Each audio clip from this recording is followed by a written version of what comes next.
Welcome to BreezeLine, where you'll say, "Ta-ta, T-Mobile," because we've got more reliable home internet that's a whole lot faster. In fact, 10 times faster. No, seriously, because we have real internet backed by our fiber-powered network. And T-Mobile, well, they just have a 5G cellular network. So act now to get superior home internet. Find your perfect speed with prices starting at just $19.99 a month for 24 months. Terms and conditions apply. Go to breezeline.com to learn more.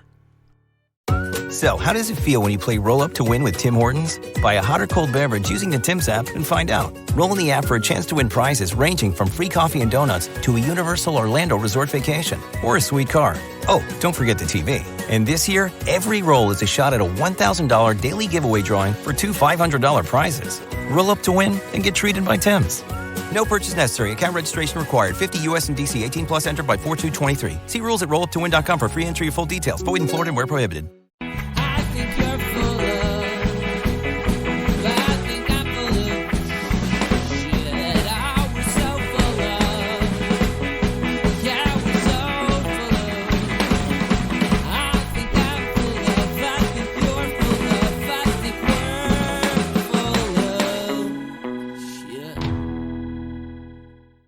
Welcome, everyone, to So Very Wrong About Games, a board gaming podcast about board games. I am your co-host, at least for now, Mark Bigney.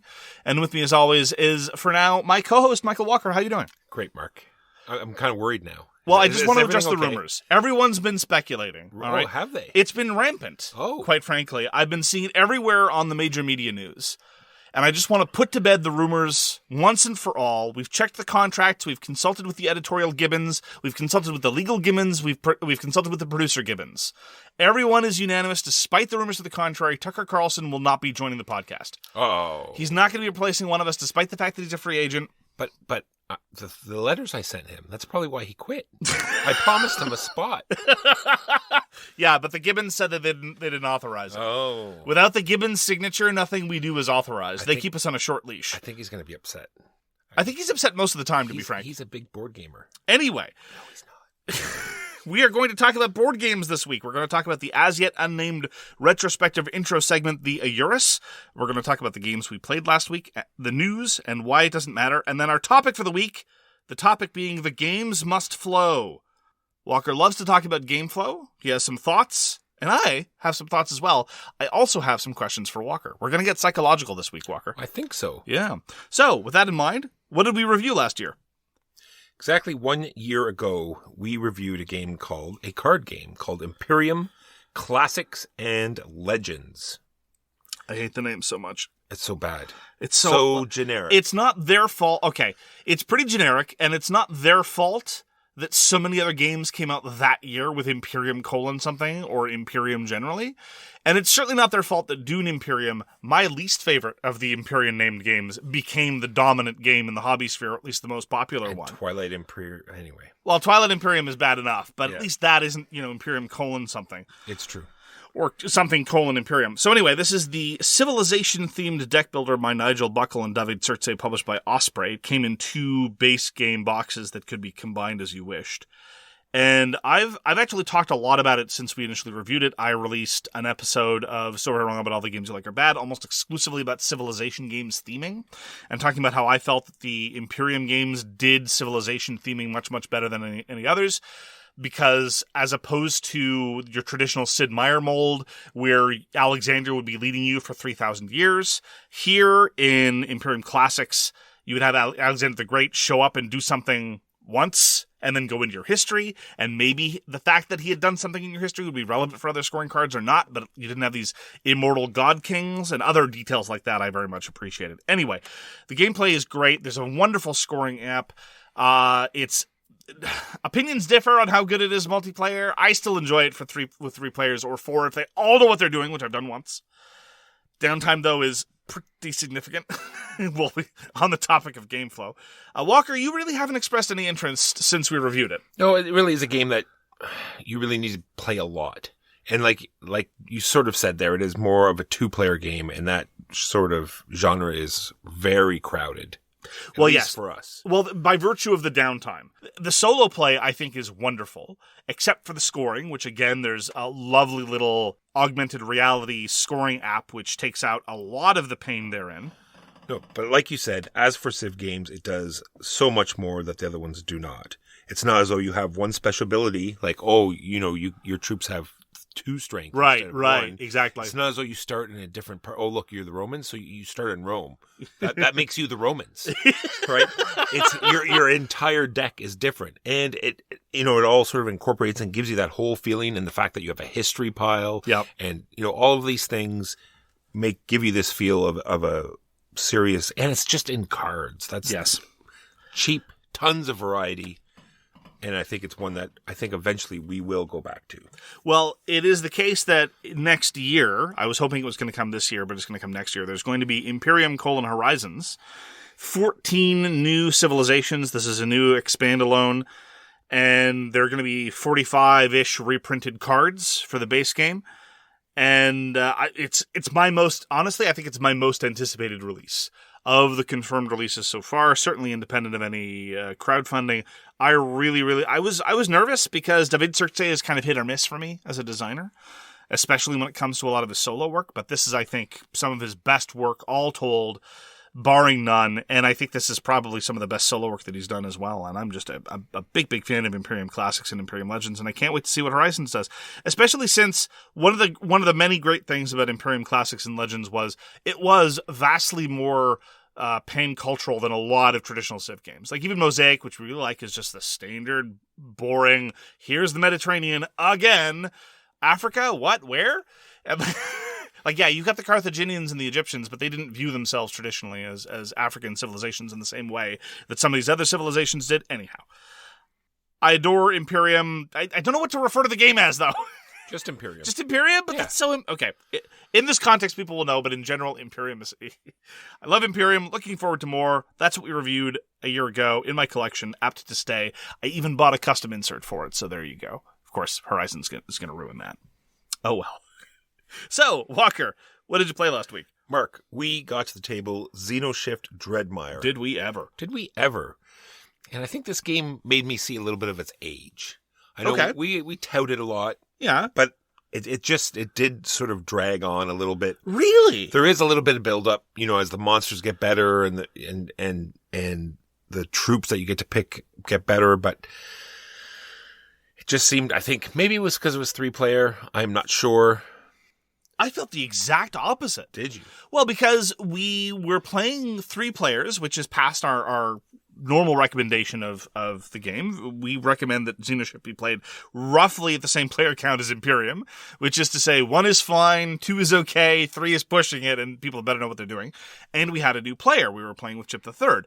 And so I was like, all right. But the game of XenoShyft Dreadmire only took about 2 hours. I didn't think that it dragged. Now, granted, that's long for a deck builder. I absolutely agree with that. But we were all involved in everyone's turns. We all had to pull together and use our abilities on everyone's turns.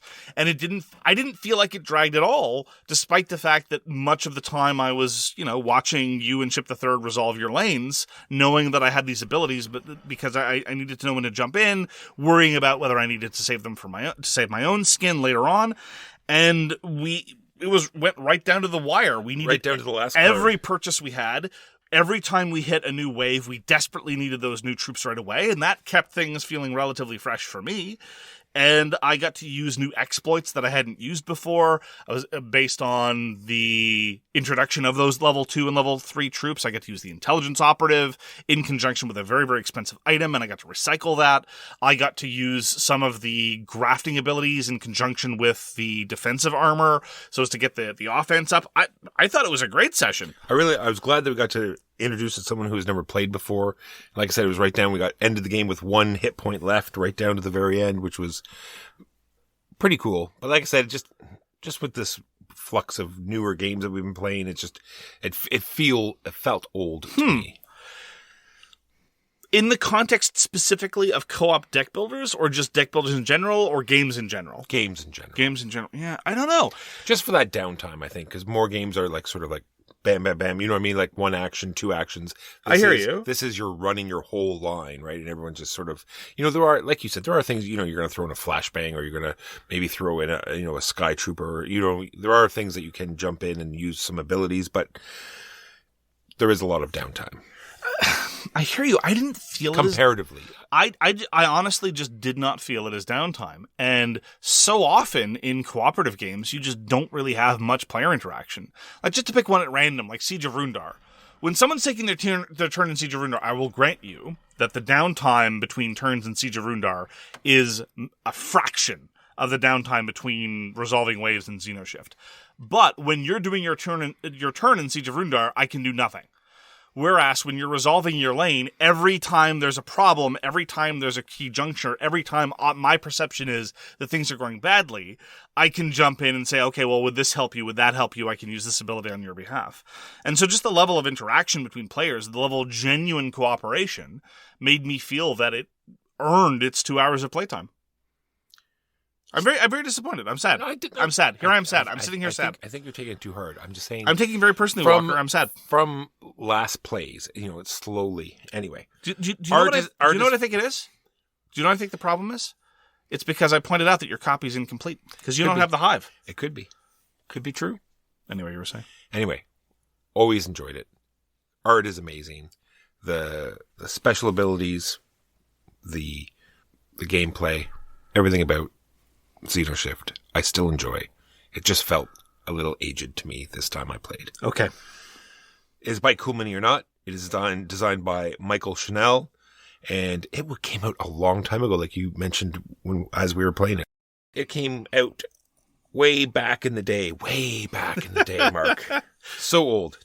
In 2015, 2015. Yes. Only a few years after Dominion is the upshot. And I still maintain that in terms of genuinely interesting changes to the formula of deck building, the fact that they had the courage to completely abstract away money management from the entire game represented a genuine design advance, independently of all the co-op stuff that it does. Because money management can be the entire focus of your game. When you play big money in Dominion, you are playing Dominion, and that is a valid approach. But they looked at the system and they said, we don't want that to be the kind of decision that players are making. We want them to be managing troops and managing gadgets. We don't want them to be managing their economy at all. So the economy will manage itself. And I find that a very impressive innovation. That's XenoShyft. And I am sad. Got to play a game called Raccoon Tycoon.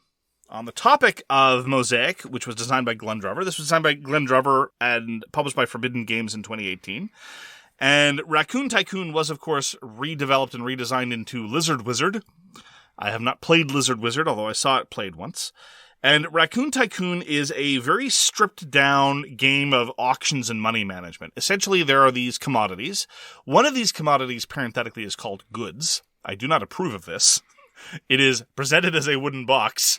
And so the frequency with which many players, including myself, would say, okay, collectively these are goods. And no, I don't mean goods. I mean goods. The specific thing called good. Goods. Bad idea. Anyhow, there is a surprisingly subtle element of supply and demand interweaved with timing.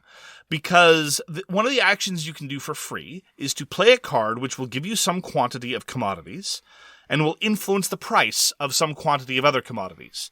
And so a lot of people do that. They start building up commodities in an effort to then sell these commodities because you can sell any number of a single type, and that will leave you flush with cash. But the timing of that is interspersed with the fact that anyone can start an auction on the available points-bearing elements at any time. And indeed, if you start an auction and don't win the thing, you get to take more turns. So if you want to start an auction on something that everyone else wants but you don't, you can bleed money at no opportunity cost. And in point of fact, if there's someone who desperately wants that victory point bearing item and you think that they're in the process of winning, well, you can just wait until they're poor, start the auction then, easily outbid them, and then you're able to interfere with a potential runaway leader at practically no opportunity cost, and from that perspective as well. It's very much like Tinner's Trail. Tinner's Trail uses the same sort of thing. You can start an auction for a piece of property, but you don't have to pay the action points if someone else wins the bid, and you can keep bleeding people dry until they have no money left, and then just keep proposing bids for less money, scoop up a bunch of territories. So on top of that, the prices of these commodities are fluctuating. And so knowing when you were in a position to push and when you were in a position to take a step back, the tempo of Raccoon Tycoon was surprisingly interesting. Very, very simple game, incredibly quick to teach. I came in with zero expectations because I had heard people, in fact, compare Raccoon Tycoon to Mosaic. I don't know why. It's not really a tableau builder in any sense of the term. You're not really collecting icons.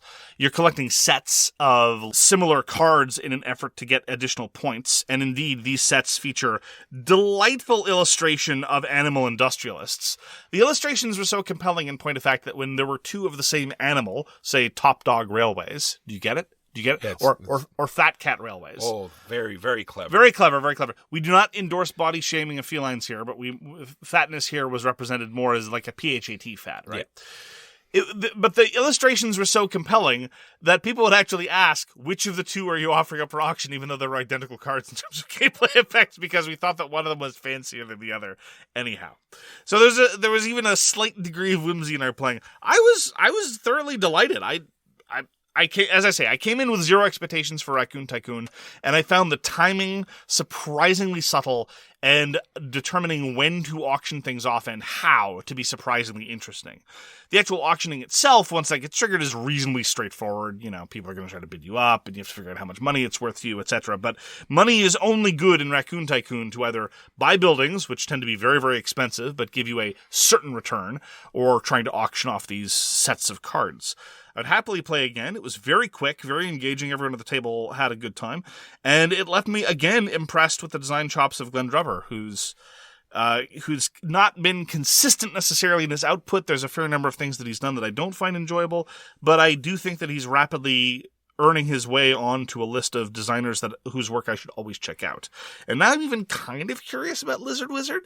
Although at the time when I saw it played, it seemed to be significantly stodgier than Raccoon Tycoon, and the fact that it was so brief and direct was indeed a large part of its charm. I think at even 50% additional length, I wouldn't be nearly as enthusiastic about Raccoon Tycoon as I am, but as it was a lovely little delight. That is Raccoon Tycoon. I return to Dwellings of Eldervale. This is designed by Luke Laurie and put out by Breaking Games. I've kept this around, Mark, because it has 16 different factions that you can play. It's true. It also has a ton of like a variety of sort of upgrade cards that you can engage. And there's just something about this game that I enjoy for some reason. It is a worker placement game that has a multitude of different workers that you can play, but it is backed by this combat system that is frankly painful. Because it happened again, Mark. It happened. Yeah, I heard about it. Every faction has 3 territories that are going to come up in the game. One that has 2 power icons, which are very important because it, leads to victory points and other things. And the other 2 have singles. So if they come up at the beginning of the game, you want to jump on them and claim them as your own, because if someone else takes them, then they're gone to you. So this came up. Put a troop on it. I was about to end my turn because in order to sort of put your dwelling, because, they're dwellings and they're in Eldervale, Mark. Sorry, they're the what now? Yes. But one of the other factions, there was a good token. Because I say the combat is painful, but you don't lose much, right? There's a couple of abilities. There's some abilities when you recall your people you don't get, and you're not blocking those areas anymore. And but anyway, you get the troops back. No real cost. I'll disagree with you there, but go on. I know what you're saying. But anyway, long story short, they moved in because they have an ability that just pull their workers out of the underworld. So they just wanted the token. They knew they were probably going to lose the combat. They rolled 1 dice. I rolled 3. Of course I lost. Yep. So, and then they promptly built a dwelling there. Sure. So I lost the territory. I also had a card that said if I had the most order power, then I would get, a nice benefit. But now I no longer had the most order. So it's sort of like this triple... You should have rolled better, Walker. I said that multiple times during that game. In this game about building infrastructure and claiming territory, you should have rolled better. Yeah, I told Warm Boy, you didn't roll right. Yeah. But that's the thing. I don't mind games where there are wildly unpredictable swings of combat, necessarily. But the precise combination of the fact that you don't control when you start fights. You don't even really control when you're the target of fights, because it's almost impossible sometimes to avoid being predated upon based on a whole bunch of exogenous factors. And then on top of that a bad combat result, or sometimes even perversely a good combat result if things go if there are special abilities that really go off the rail, and then you're prevented in doing the thing that gets you victory points that you are planning towards. It's that particular toxic stew that I find so offensive about Dwellings of Eldervale. Just for the record, to reiterate. It's true. People might say, well, you should have recalled sooner. Right? If you do, I could have put 2 workers out and then recalled immediately. That would have guaranteed my position. Oh, sure. In cases where you're actually pushing your luck, sure, fine. If there's also a worker placement spot that lets you build dwellings, not even to pull back. If they happen to be beside each other, that timing would have worked out as well. There's things that prevent it. Sometimes it's beneficial to be removed from the map because you must place workers adjacent to each other. Maybe you want to be on the far side of the map. So you clear the board of your pieces, and on your next placement, you can go to wherever you like. Anyway, that being said, still sort of enjoyed it. Still want to play more. It's this propensity to self-harm, Walker, that makes me concerned about you. That could be a problem. I have vague hopes for the pseudo-sequel for the sci-fi version. But then again, I'm a hopeless optimist. It could be part of the production. Maybe just the production is so good. The flow. Oh, the production is really good. No doubt about it. And the flow is not bad either. It's place a worker and moving on. It flows well. Kind of. Yeah. I mean, it's just there are so many related to the combat and related to the monsters. It's just that in Dwellings of Eldervale, there are so many reasons why you can't do what you want to do or can't go where you want to go. Yeah. Especially with the spells on top of everything we talked about already. Yeah. There are the spells. That's just a little icing on top of the yeah, cake. it But is. I mean, fundamentally, even take that card's pale in comparison to my objection to how the fundamental combat system works. Agreed. Dwellings of Eldervale. Dwellings of Eldervale. Got to play another game of Code of Nine. This is by BakaFire, published 10 years ago by Z-Man.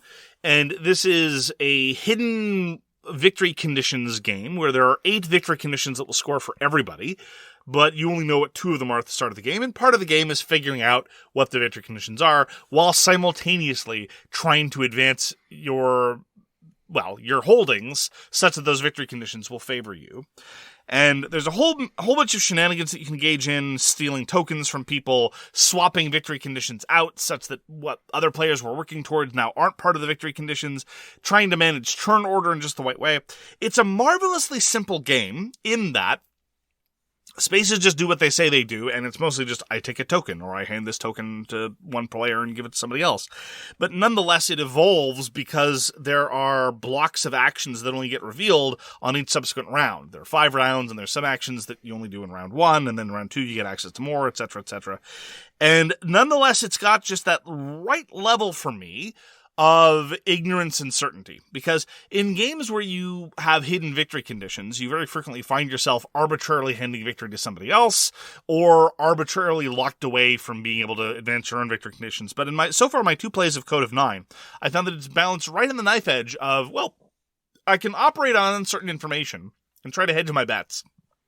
And then, as my knowledge evolves, so too can my strategies and options. And for a game of its length, which is to say roughly about 45 minutes, it's hard to object too much if it's the case that victory hinged on that one card you deliberately didn't pursue in order to try to find out what it was before the end of the game showed up.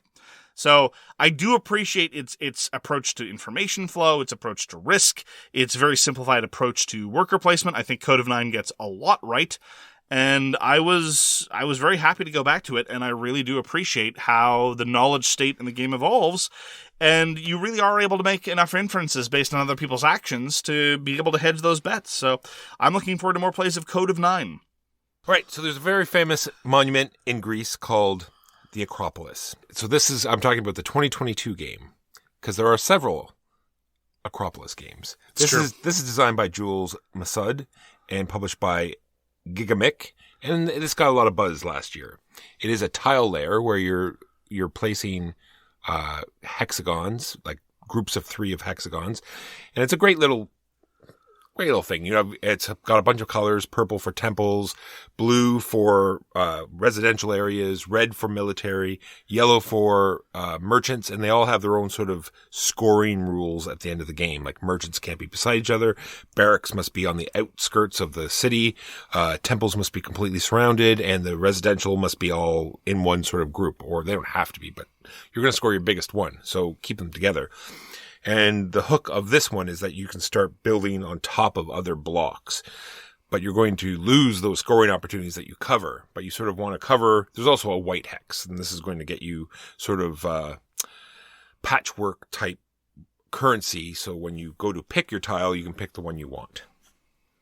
And so you're sort of building for the future because I guess if you get on level 3, it's worth 3 tiles as opposed to just the 1 tile it is. So right. 1 tile on level 3 is actually 3 tiles, and then you'll score. Some of the tiles have stars on them, which is going to be how much they're going to be worth. So 2 stars on a yellow means all your yellow tiles are worth, 2 times whatever level they are. Very interesting game. I've played it a bunch on Board Game Arena. Give it a try. I didn't know it was on Board Game Arena. Question. Do you play to a central area, or is everyone building their own area? Everyone has their own little tableau. The only player interaction is that sort of... Is the drafting of the tiles? Draft of 3, yes. Yeah, because visually, and this is a completely unreasonable comparison, visually it looked a little bit like Taluva, the tile-laying game by Marcel André Casasola-Merkel, where you were, indeed... You had these triple hex tiles and you were building on top of other things, and you would strategically arrange things to try to crush your opponent's buildings at the right time, or indeed have your buildings crushed because sometimes it was your advantage to do so. But sadly, Akropolis does not seem to be of that ilk. Made me want to play Llama Land a little bit more, too. I remember that being Llama Land was fun. It was fun. We should play more Llama Land, and maybe I should try Akropolis as well. Maybe I should dredge myself back to Board Game Arena pretending as though it's the height of the pandemic. Yeah, and the interface is not terrible. You can actually tilt the screen or the image, I guess you could say, so you can see the 3 dimensions of it. Ooh, that might make it very difficult for me to understand what's going on to have to do that. I mean, that does sound like a clever solution, but it's a solution to a problem that only exists in a 2D representation a la Board Game Arena. Agreed. So, definitely give it a try. Free on Board Game Arena. Akropolis by Gigamic Games. On the topic of free digital implementations, I played another game of Ortus Regni. Oh, Ortus Regni, what a heartbreaker you are. It breaks my heart because I couldn't find any local players, or indeed anyone in person that was willing to play Ortus Regni with me, and I completely understand why. Walker bounced off of Ortus Regni, for example, hard. 15 text-independent multi-use cards where all it is medieval artwork on the card, and you just have to remember what they do in various contexts. And then the Vikings attack you, and you can't remember how the combat system works, and then an election for king is held, and suddenly I'm the Pope, and all of this from a very, very simple set of rules that are impossible to remember unless you played a whole bunch of times. I'll never forget Ortus Regni just because it had such a huge marketing push at Gen Con. Everyone got a bag. Yep. With Ortus I still Regni. see those bags. They had a whole haul. Yep. I wasn't there, but I've heard stories. Such a huge push for this game that no one had heard of. Ortus Regni and still haven't heard of. Is such an oddity for so many different reasons. It shouldn't exist. It's this bizarre unicorn in the hobby gaming field. I used to have a physical copy. It's a beautiful game. The cards are gorgeous. It has laser-etched engraved wood card holders that you only use for the deck building process, for which there's almost unrestricted deck building. You just take up to 6 cards of any type. Sometimes you'll never have any cards. Don't want to participate in the religious struggle? Don't participate in the religious struggle. You don't want to levy any troops? Don't levy any troops. You want to leave the Vikings alone? Go crazy, whatever. Anyway, I love the deck building. I love the gameplay, but I couldn't justify keeping it in my collection. As a consequence, I sent it off to a patron a while ago. It was one of the early things snatched up by patrons selecting games, and more power to them. I hope it's getting played. But there's the free Steam version, which is really good. For a while it was unavailable, because Ortus Regni for a while was out of print. Now it's kind of sort of back in print, almost maybe. OrtusRegni.com claims that they're going to have a warehouse open by the end of March.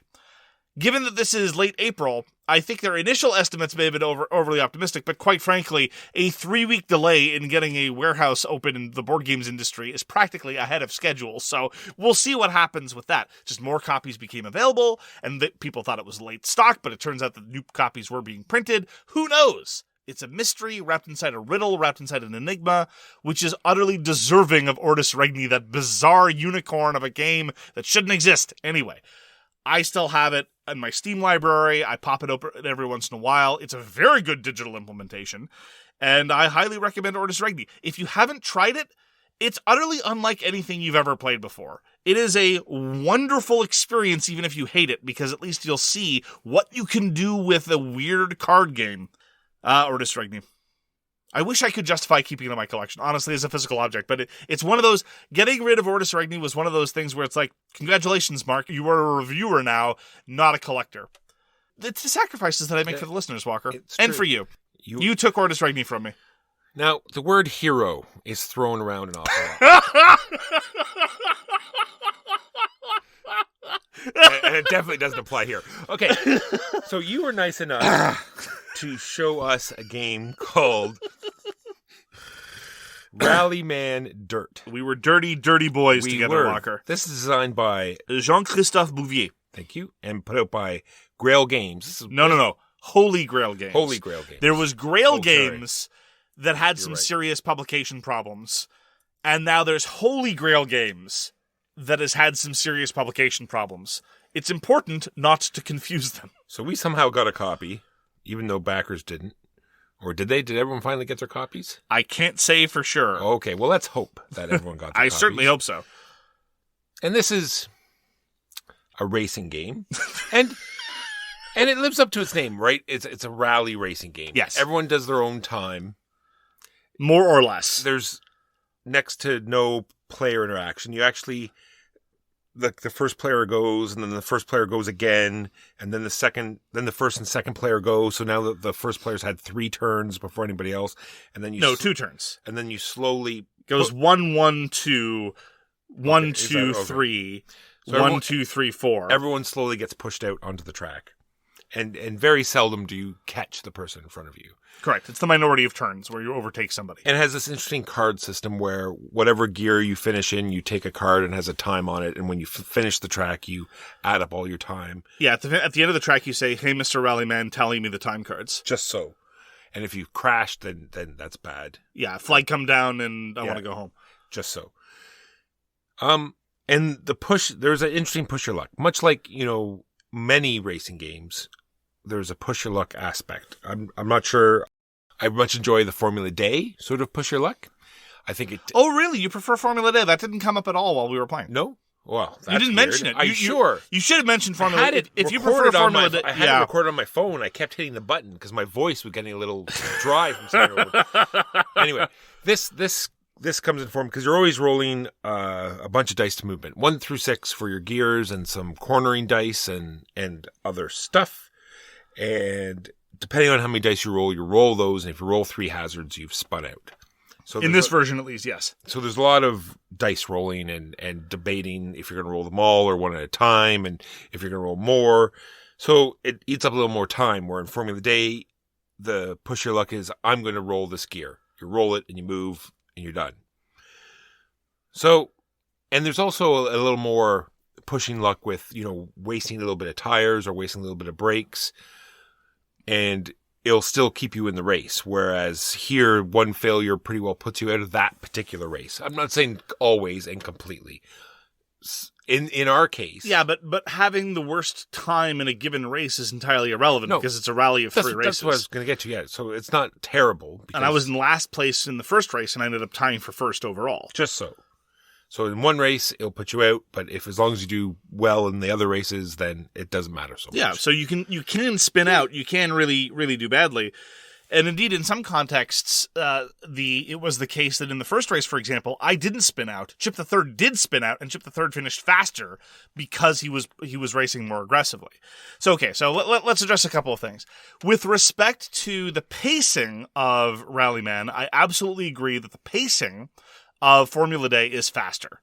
The overall length of the game, though, is longer. We finished 3 short races of Rallyman faster than a single lap would take in a game of Formula Day. Yes. All right? I think you don't need to be so aggressive. I really enjoyed it. I think I came off as it okay, sounds sorry, as though I right, didn't like it. I'm going to take 20% off the top. I really did enjoy Rallyman. I enjoyed the push your luck I enjoyed the length of the races. I enjoyed the fact that the card system is actually really good. The card system and the dice are super clever because I think one of the things that just needs to be emphasized, it's very counterintuitive how Rallyman works in terms of the gears. It's super counterintuitive, especially if you come to it with a basic understanding of pretty much almost any other race game, let alone Formula Day. Because you don't roll the dice to determine how far you go. You pre-allocate your dice in a weird movement system, and then you determine how you're going to use them to mitigate hazards. And that part, the spacing is deterministic. And indeed, the timing is deterministic. The long and the short of it is, you always want to end your turn in the highest gear possible, because that represents you going faster. So if I go 2 spaces and it takes me 10 seconds of game time, that is much, much better than my going 5 spaces over the course of the on the track and it taking me 45. And that is very counterintuitive, and it's a strange sort of abstraction. It works conceptually, kind of, but I still hadn't fully wrapped my head around it by the end of the game. You have these default suppositions, like you want to go as far as possible in a given turn. No, not necessarily. It's bizarre. It's a weird kind of puzzle as far as racing goes. But due to the lack of interaction on the track, and it's the same, I haven't played Heat, but I've heard that you just move through other cards.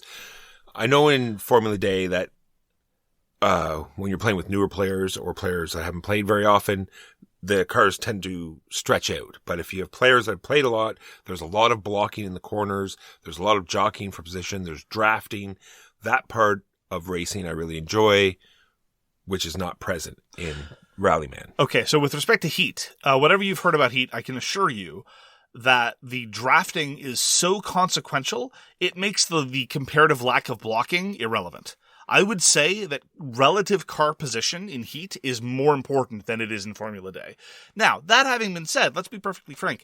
If your approach to racing games is, I want there to be blocking, that's an entirely legitimate reason not to like Heat and not to like Rallyman. That's fine.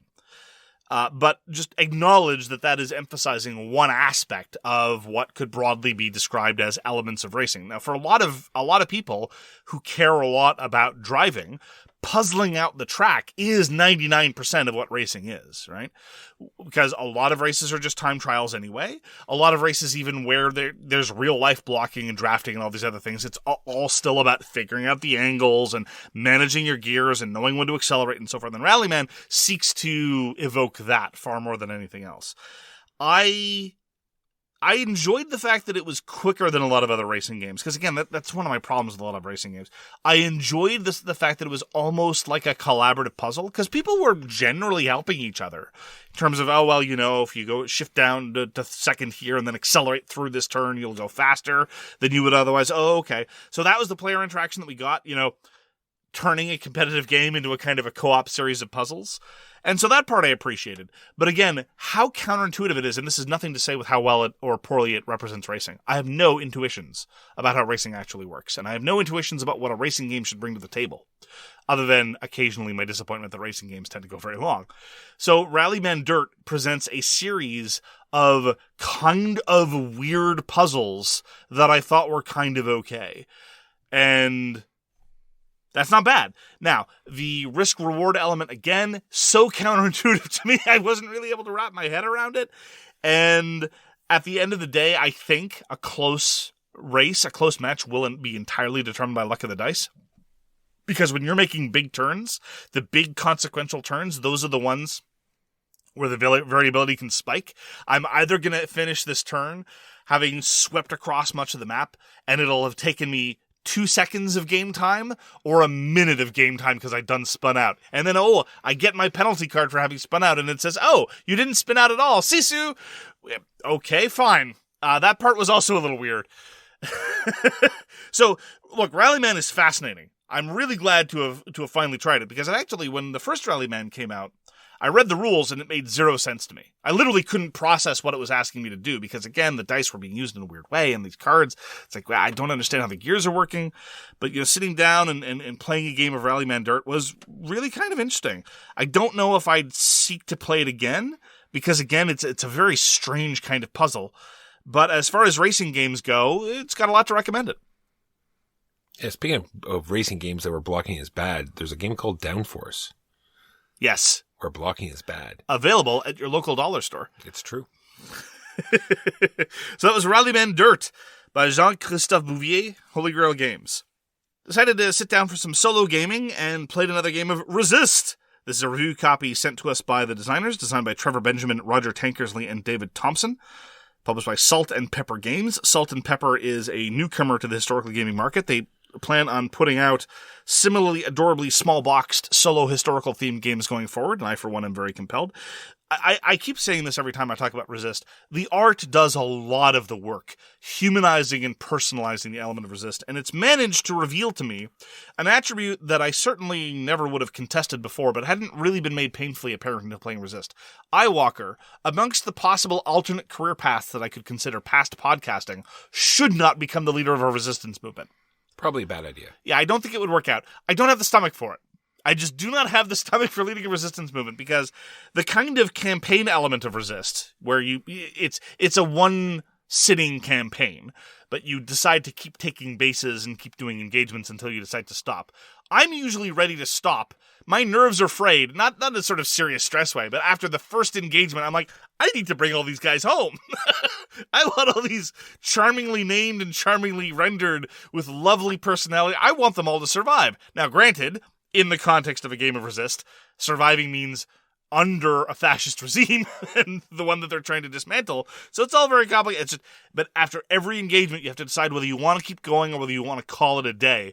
And given my natural conservative nature and given how charming the characters are, I always want to call it a day, which is not to say that I don't enjoy playing the game. It's just I feel like every decision feels more consequential when there's weight behind it. Sometimes this can be done graphically. Sometimes you don't need it to be done graphically. I recall Meltwater, for example, where you're starving civilians to death just because they're the wrong color civilians, and they're all just represented very, very abstractly. In Resist, a lot of the personality comes from the art, and I think that a fair amount of the credit goes there, which is not to say that the design work isn't there. It's a game about managing special abilities and deciding when you need to use your one-shot special abilities to counter the obnoxious special ability of that opposition soldier that just got turned up that you hadn't anticipated. And it's a very, very low impact, rules-wise game with a lot of tension attached. And that is how I enjoy my solo gaming. And I think it's a delightful package, and I really appreciate that Salt and Pepper Games is going to be continuing in this vein. Small boxes, very affordable, relatively light rules load, a very light rules load from a historical war game perspective, but nonetheless situated in history and offering some interesting tension. So high recommendations for Resist. I've enjoyed going back to it every time, even just to look at the delightful artwork. And those are the games that we played this week. This episode is brought to you by Factor. Spring beckons, and so it's time to emerge from your blanket fort and go outside for the first time in months. Factor, America's #1 ready-to-eat meal kit, available in Canada, can help you fuel up fast with ready-to-eat meals delivered straight to your door. You'll save time, eat well, and tackle everything on your to-do list. It's one thing to like to cook, but let's speak as adults and admit that the entire process, cleaning included, can be a pain.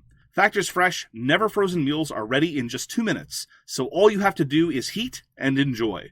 Your choices with Factor are nearly endless, and the chef-prepared meals can accommodate any lifestyle. Calorie smart, keto, vegan, you name it. There are over 34 weekly options, as well as over 45 add-ons, including breakfast items, snacks, smoothies, and more. If you're at all like me, and if so, my sincere condolences, since the pandemic, your restaurant delivery has narrowed to the same 3 places. Not only is Factor a great way to try lots of new things, it's cheaper and faster than takeout, ready in just 2 minutes.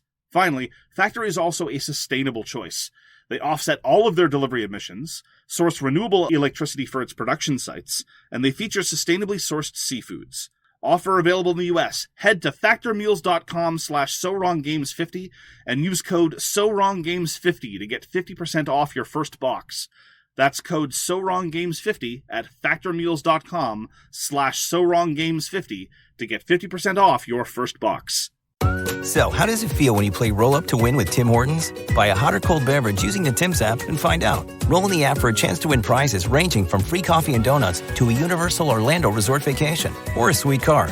Oh, don't forget the TV. And this year, every roll is a shot at a $1,000 daily giveaway drawing for 2 $500 prizes. Roll up to win and get treated by Tim's.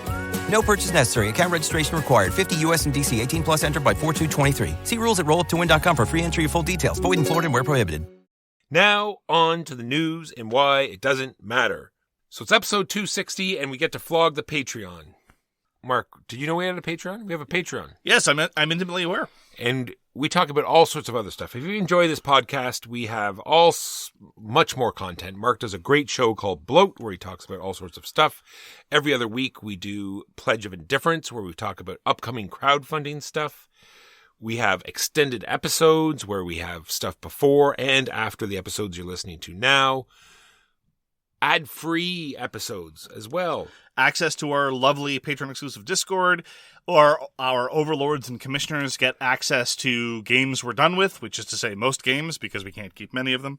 I've sent out a whole bunch of games last week. This coming week, I'm going to be sending out a couple more. This is, Europeans always ask, is this open to Europeans? And the answer is yes.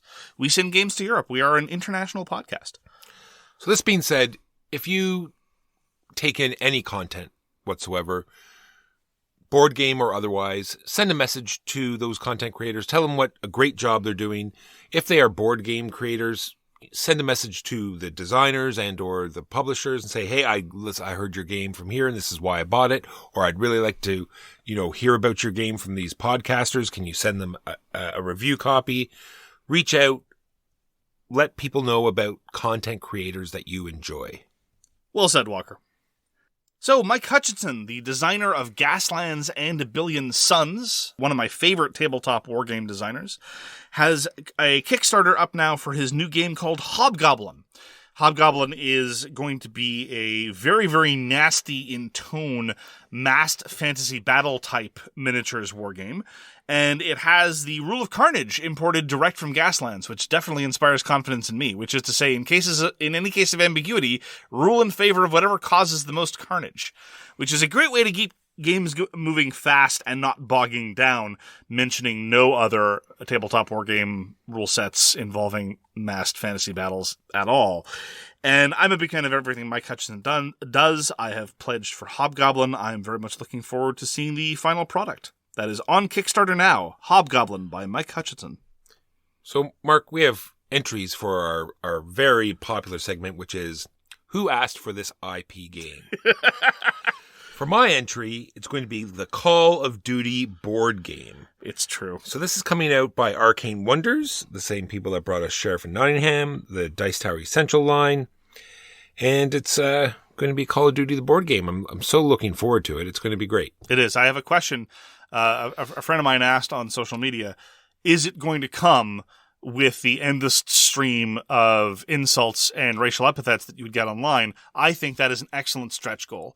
If you pledge for like the $350 version, don't insert a picture of that backer into the game. Instead, give them a certain number of hours where some 14-year-old is willing to sit on the phone and insult you while you play the game. How it's going to work is after every action you take, you roll 3 dice, and that's where you look up in your book. Okay, and there'll be an entry there that you have to read aloud. It will be like some sort of... That's a good call. Yeah. That sounds cheaper as well. That's a much better idea than my suggestion. It's going to be great. I can't wait. Yeah. Also, under the topic of who asked for this, there's going to be a board game version of The Last Spell. This is a very minor indie PC game that I only know about because Huey won't shut up about it. I mean, a number of adaptations make sense. Is Slay the Spire, even though it's already a card game, I kind of thought it was inevitable that there was going to be a physical version. Dead Cells seems a few years too late, but I'm interested in the designers and the publisher, so I'm definitely going to take a look at that. But I mean, how many indie roguelikes are they going to plumb for board game adaptations? If they're already adapting things like The Last Spell, where's my Risk of Rain board game adaptation? Where is it, Walker? Walker, where is it? I want a new XCOM board game, Mark. Sure. We talked a lot about Civ games so far. Let's talk about some more Civ games. I've got 2 here.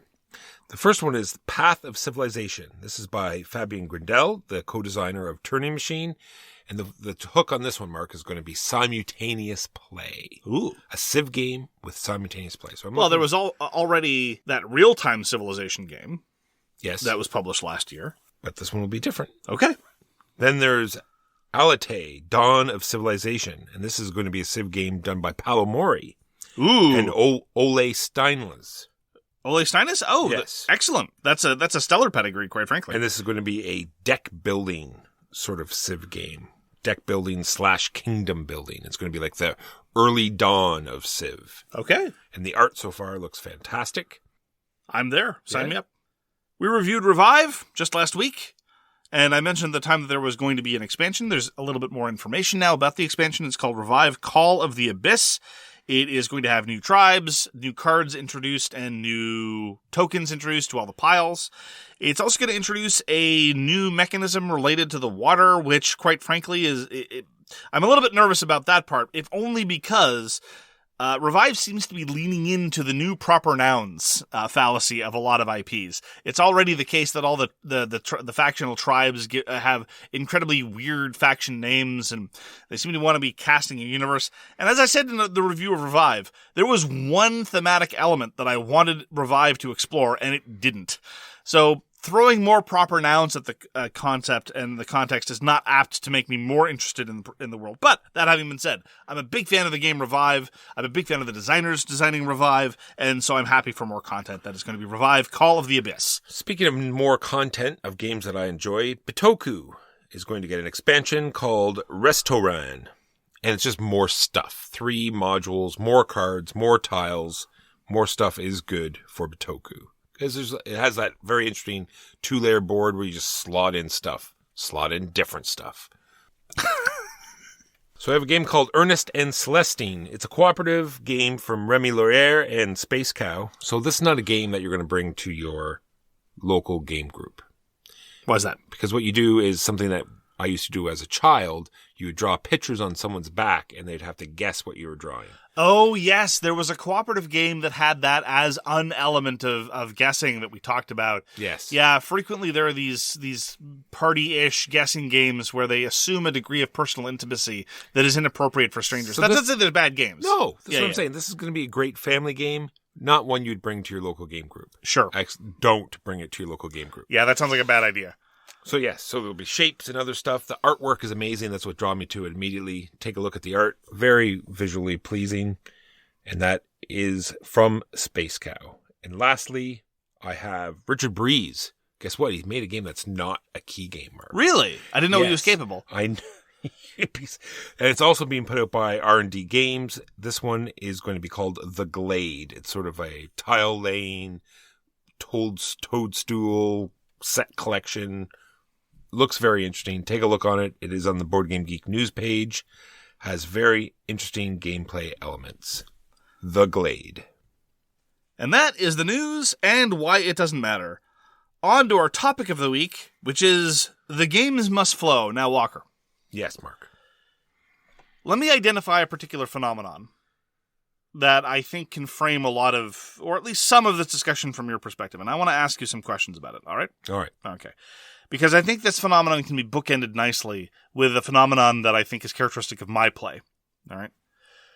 And don't worry, I'll be making fun of myself later. I'm not even sure this is to be making fun of you. This is a thing that happens often. Here's what happens. Walker makes a play. And either because it's a rule that wasn't explained, or a rule you didn't anticipate, or a detail that you'd forgotten to notice on the board, or some weird random event that happens, whatever. Something happens, and it becomes clear that the play you just made was facially suboptimal. Like, not something that would be characteristic of someone with your decision-making capabilities.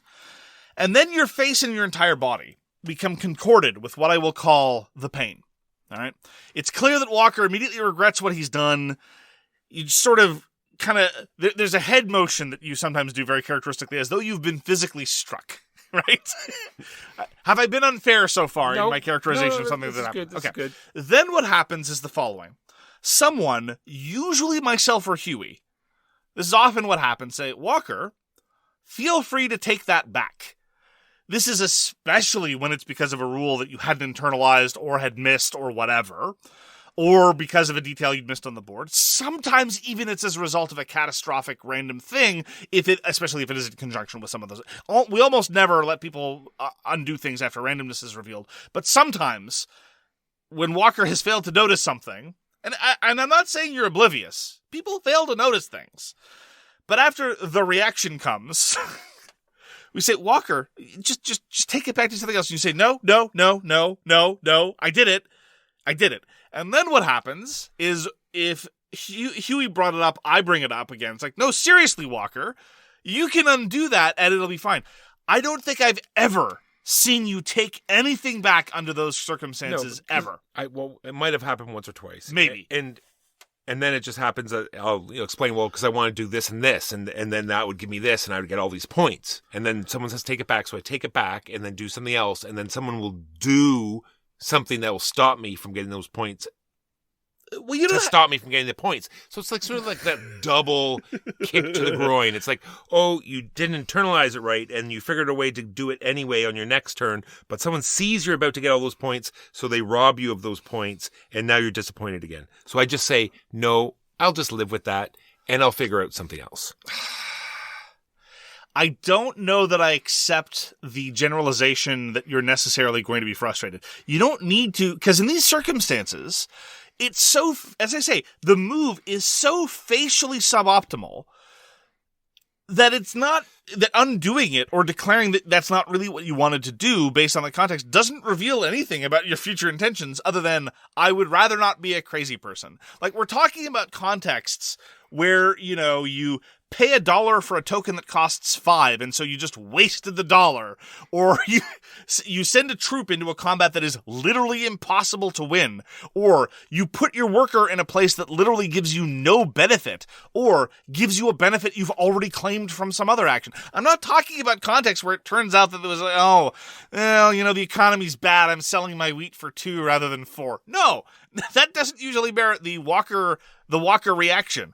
In those contexts, the weird thing is, now, the irony is that it's now not you causing the flow to be interrupted. The flow of the game is being interrupted because of Huey and or myself trying to persuade you to do something that you've never done, or almost never done. But we do it reflectively. It's our nature. It's true. And that would cause me to have to rethink of another turn, and therefore disrupt the flow of the game. Okay, fair enough. I'm not saying you don't do it for a reason.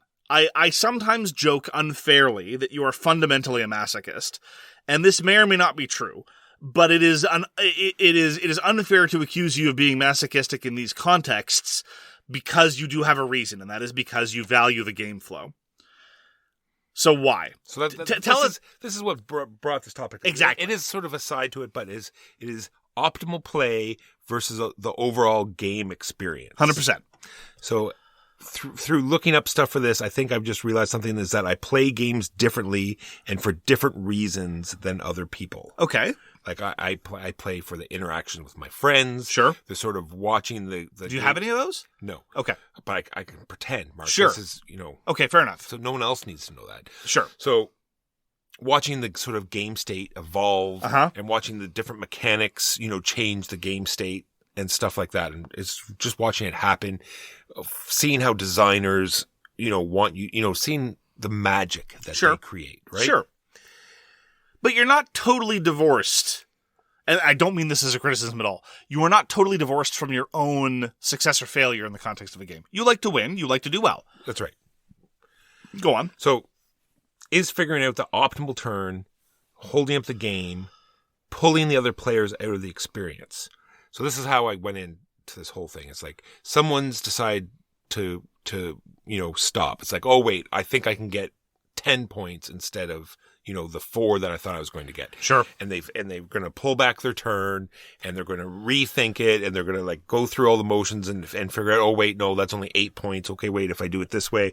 And we're all just sitting there, can we play? But that being said, this was something else I read, right? The experience that's created by players trying to win might be part of the whole experience that I want as well, right? Yeah. I've argued that for years, actually, on this podcast, that when you play a competitive game, you're entering into an unspoken social contract that you are going to play.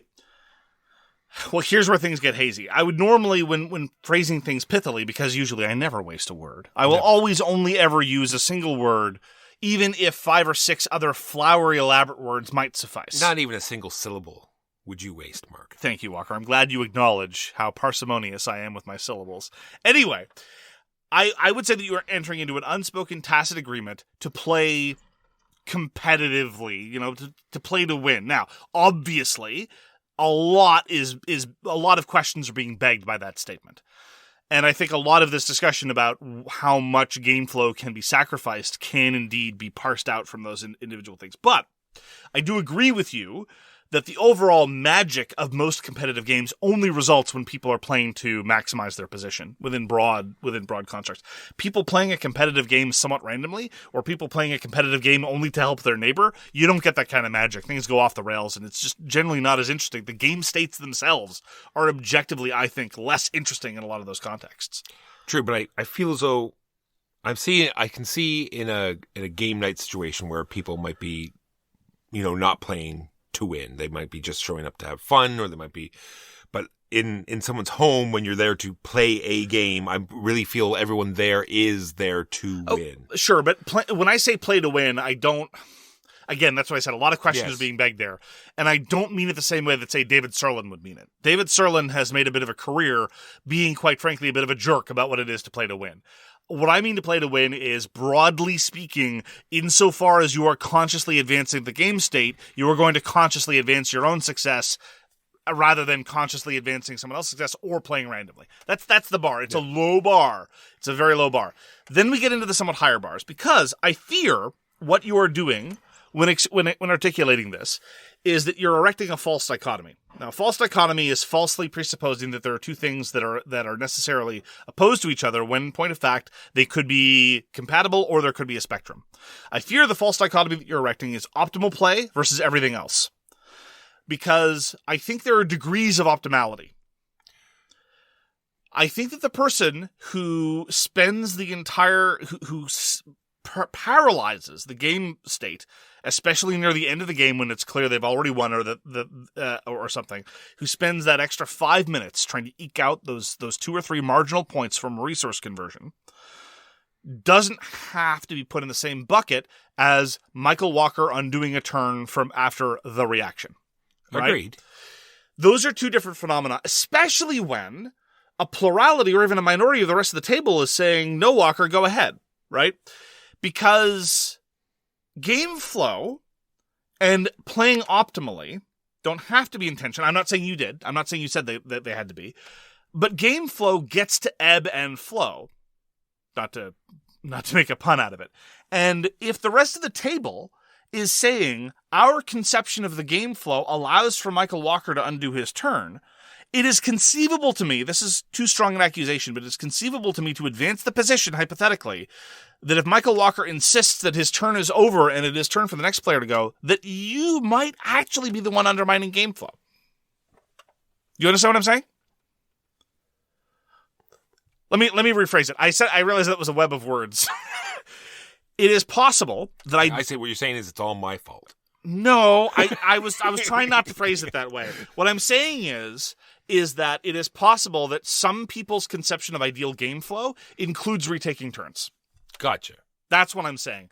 And so when the rest of the table is encouraging you to retake your turn, it is conceivable that what they're saying is, we value your appreciation of your own standing more than game flow. That's one possible interpretation. But another possible interpretation is our version of game flow includes undoing turns, because this is how I want to bring it back to making fun of Mark. I'd retake turns all the time, and you let me.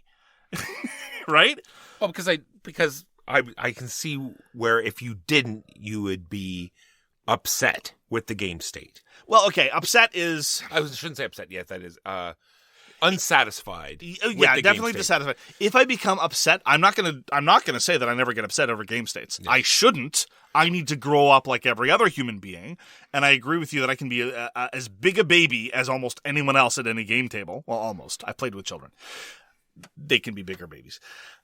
But in cases where I would be generally upset, I need to grow up. But in contexts where, I quickly, sorry, can I redo that? And people are like, yeah, sure. It's like, no, I'm going to go here, and I'm going to get 5 wood instead of 2 stone.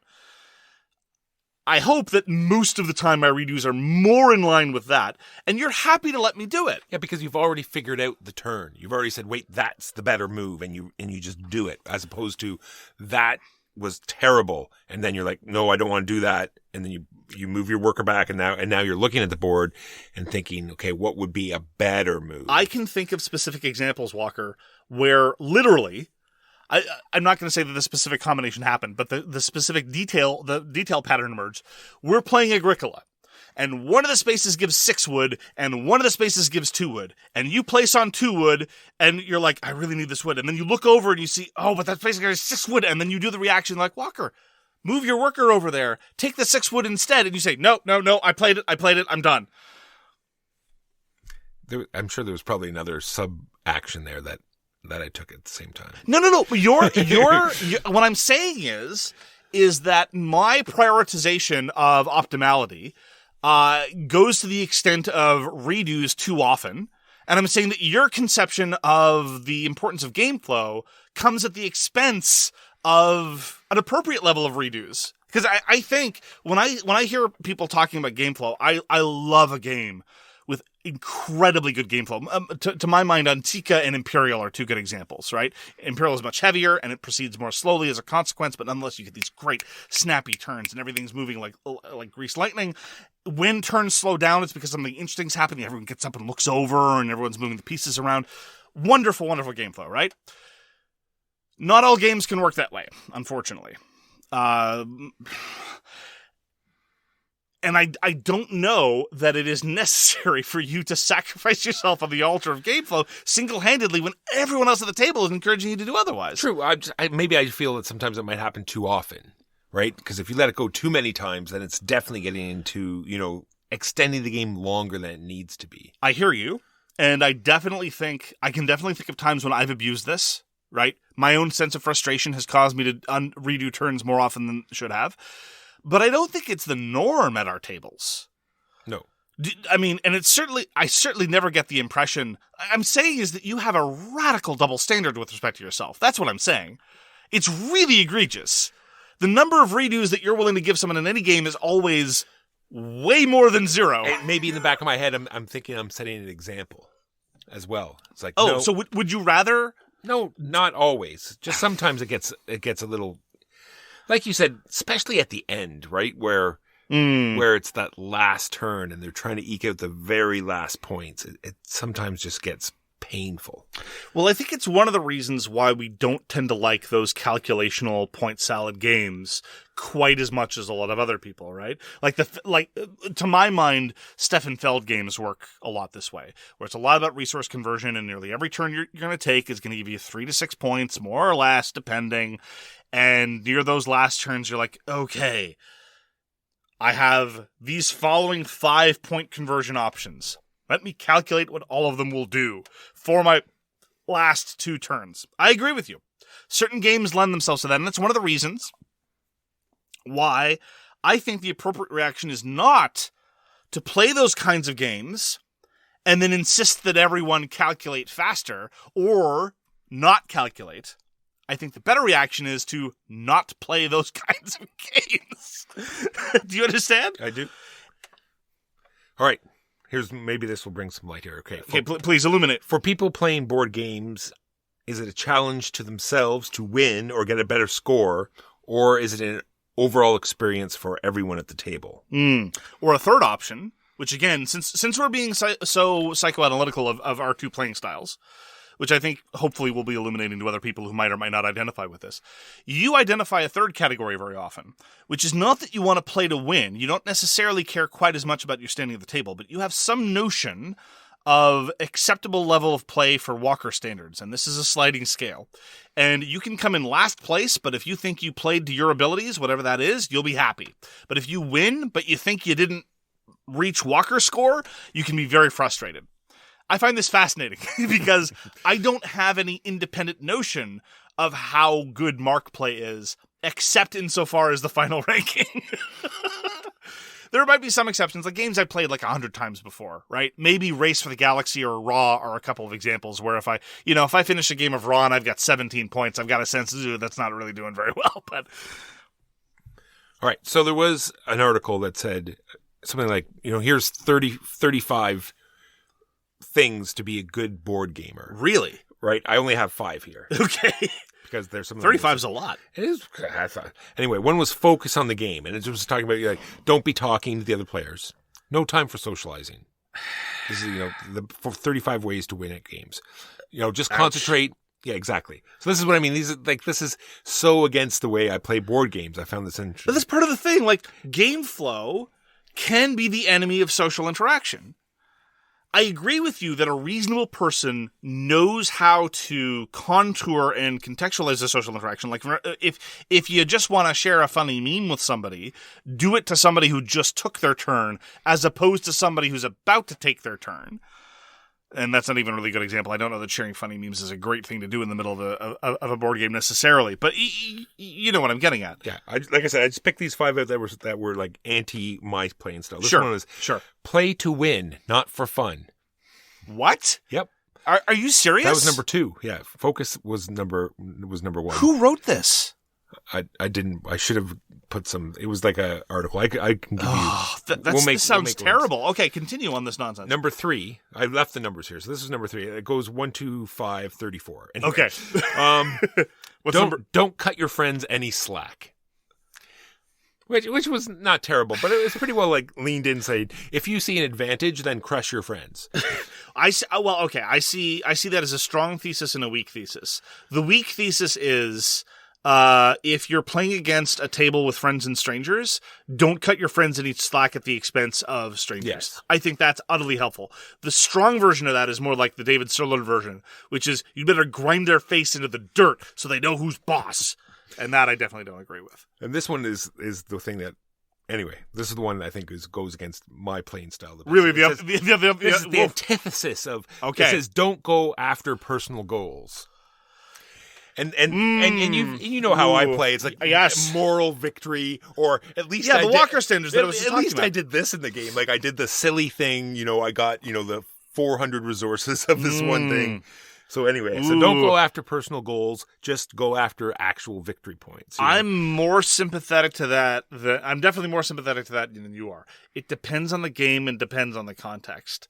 Like, if, for example, because this goal could be at loggerheads with your idea of game flow anyway, right? If there's a game that's predicated on advancing, because you can design a game to flow better, and we criticize games that are designed that don't.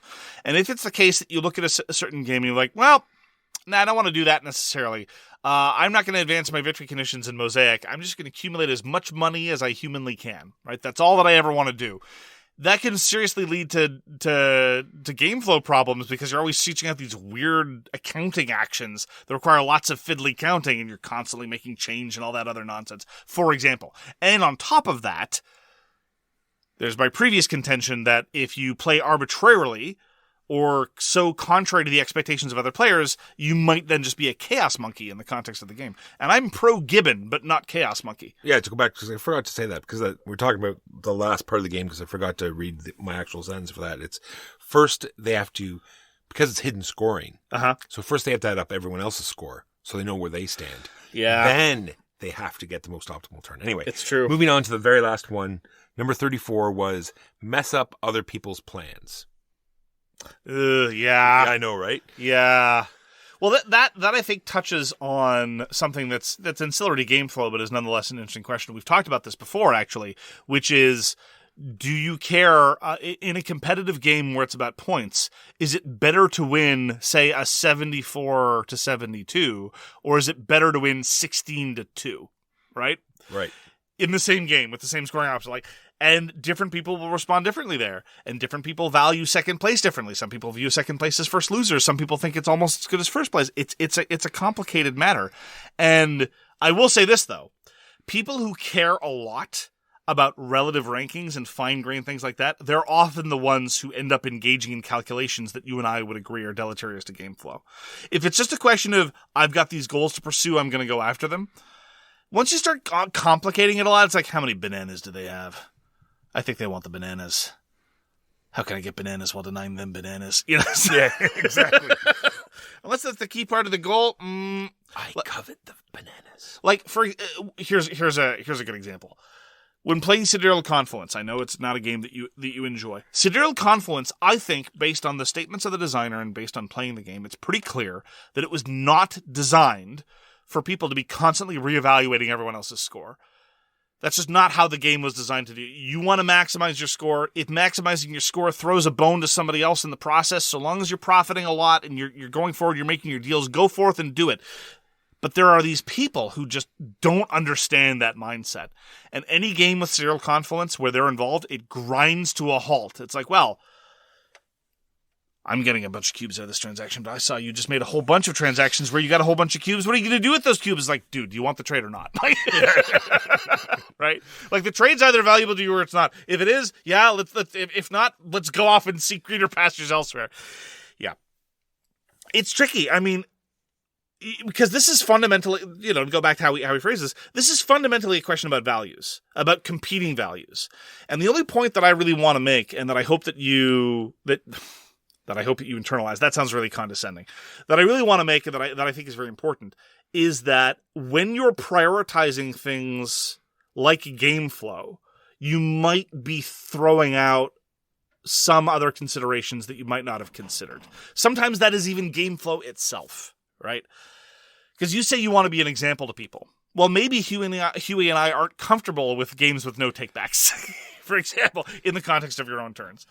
And so maybe I said I might have that in the back of my head. Yeah, I didn't say I was up on the cross of game flow. But similarly, this is in the back. This might be in the back of our heads as well. When I say after you do the reaction, capital T, capital R, and I encourage you to go and just take the 4 extra wood on that neighboring space that you neglected to count before going to get the wood, I'm not doing that consciously because 2 turns from now I might do the exact same thing. No, I do it because my notion of game flow, it includes the possibility of takebacks. And that's the kind of flow that I want. Because I've also played at tables where people play a board game like it's some sort of dental exam and they want to get in and out as fast as possible. There are people who accuse us of that as well. There are people who say that there's no such thing as a game that goes too long. Right? We talked about XenoShyft. XenoShyft is a game that we both consider to be, broadly speaking, too long. We've always felt that way. You seem to think its age is making that worse. I don't, whatever, but we both agree that it's too long. There's some gamers who refuse to designate any game as too long because they think, that's just, if a game is fun, more of it must be better, right?